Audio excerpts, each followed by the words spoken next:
Music and worked with Heartbreaker. He was over at Banana Max at the time. And we were kind of rival DJs. So, I would get all the records first, and he would come in and buy them. But sometimes I would just take the records and buy them all myself so he wouldn't get them.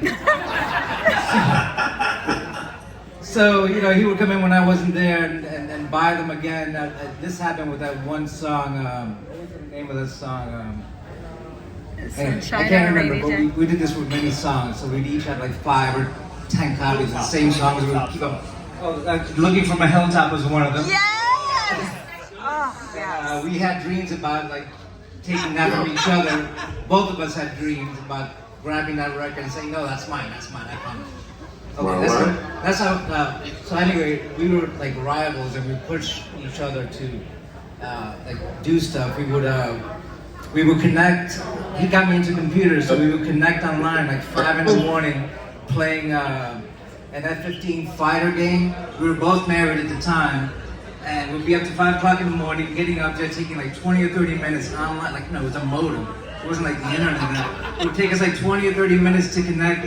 We get up there, we're flying, boom, we shot each other. 20 more minutes to wait, to connect again, do it again. And this is why we're divorced, by the way. We got divorced playing those stupid games in the middle of the night. Yeah, blame it on that. I don't think that's that's one of the things. I'm not gonna get. But the funniest story I have, and Rodney's gonna roll his eyes, is when he talked me into going to Aspen in 2000. See, there he goes. I'll tell you back. It's my favorite story. So he's like, yeah, come on, man, you can just come to Aspen, you can snowboard, yada yada. I'm like, Kris, I've never snowboarded or skied or done none of that shit in my life. He goes, you'll be fine, come on up. We get to Aspen, we go to the place, we rent the stuff, and the person who's getting our stuff asked me, have you ever snowboarded? And they're all giving me funny looks, and I'm like, no, and Kris is like, don't worry about it, man, you're fine. Let's get the stuff, we're gonna go snowboarding. I get to the hill with these guys the next day, and I'm on the bunny hill, mind you, and I'm fucking falling down, breaking my ass every 5 seconds. I could not stay up. And so after about an hour of doing that, he comes by with Rodney and everybody. He's like, hey, let's go up to the top of the mountain and have lunch. I'm like, hey, Kris, I'm not going to be able to make it back down the mountain if I go up with you guys. He's like, don't worry about it, you'll be fine. Of course. Of course. We go up to the mountain, we're eating, having fun, drinking, yada, yada, yada. And I go back to the lift to try to get back down. But of course, the lift is closed. So I'm at the top of the fucking mountain in the snowboard. I have no idea how to do it. And I'm trying, and I'm falling on my ass, and finally Paige, she's not here, she walked me down, and she got me to this guy on a snowmobile. I'm like, oh cool, I gotta ride down a snowmobile, yes. Finally. So the guy in the snowmobile takes me, and then he takes me to another guy in a sled.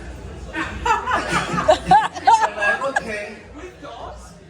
No, we'll just take a sled, I get in the back and take the snowboard and put it on, and we're going down, and I see all these guys waiting for me at the lodge, like they're really tiny down there.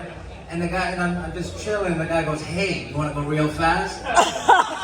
I'm like, fuck yeah, I want to go fast. Big mistake. We're sliding down like God knows how fast, and all of a sudden, for no reason, he turns and tumbles me. And these guys are looking at me in horror. Or laughing. I don't know why I'm laughing. Or laughing.